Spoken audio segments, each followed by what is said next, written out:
waxaa la socoteen in hore loogu dhawaaqay in shirkadaha isticmaala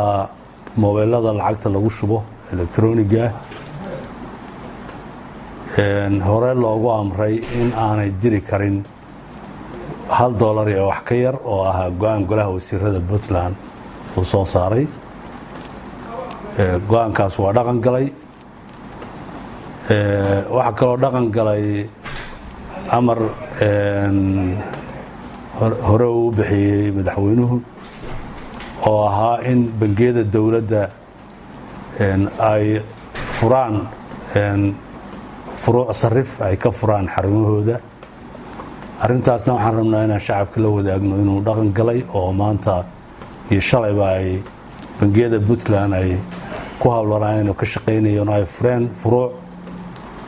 ama control loogu talagalay arrimaha sarifka lacagaha bangiyada gaarka ah oo runtii qayb ka bangiyada dadkan ay leeyihiin iyagana insha Allah waxay fulin doonaan amarkii madaxweynaha sabtida haddii alla idmo iyaguna qayb ay ka qaadan doonaan inay sarifka qayb ay qaybtooda ka qaadan doonaan siiba waxay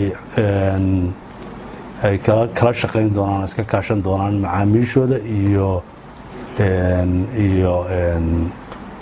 dadka shacabka sida rasmiga ugu baahan ay iyaguna ay ka wada shaqeyn doonaan waxayna si rasmi ah u dhaqan gali doonaan sabtida haddii alla idmo wasaaradaha dawladda hay'adaha iyo hay'adaha dawladaha hoose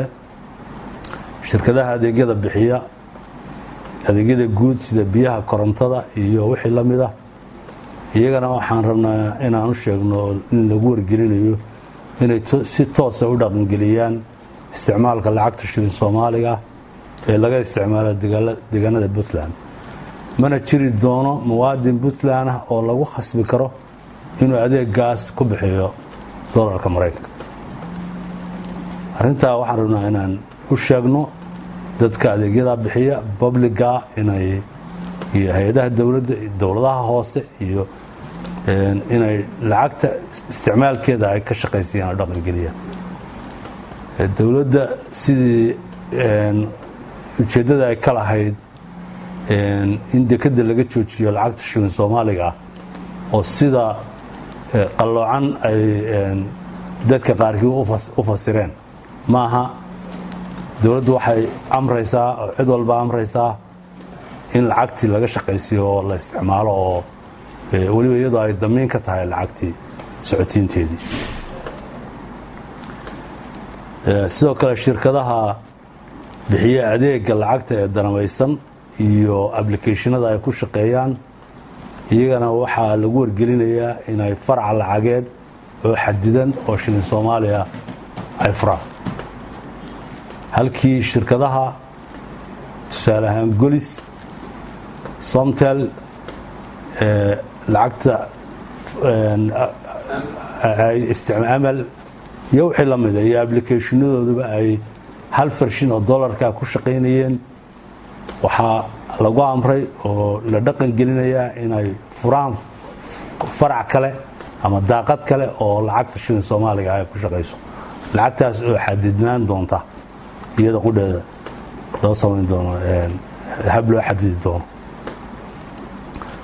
waxaa la mamnuucay in wax shilin Soomaali ah deegaamada Puntland laga soo geliyo meelo ka baxsan xuduudaheeda sidoo kale waxaa la hakiyay qulqulka lacagta shilin Soomaaliga inta laga xalinayo khalkhalka ka dhashay lacagta sarifkeeda cid kasta oo lagu helo inay jabisay amarkan waxay ku mudan doontaa ciqaab waafaqsan sharciga arrintaa waxaan rabnaa inaan ka digno laga bilaabo maanta deegaanada Puntland lacag banaanka shilin Soomaaliya banaanka laga soo gelin karaa ma jiro cid alla ciddii arrinkaas lagu helo ciqaab ay wajihi doontaa sidoo kale lacagaha gudaha lagu hayo waxaan rabnaa in inta la xalilayo arrimahan in goobahooda lagu hakiyo waxaan u samayn doonaa dariiq bangiyadu ay lacagaha isugu gudbin doonaan bangiyada dowladda oo hadda soo socda marka gebi ahaanba qulqulka lacagaha waa joojin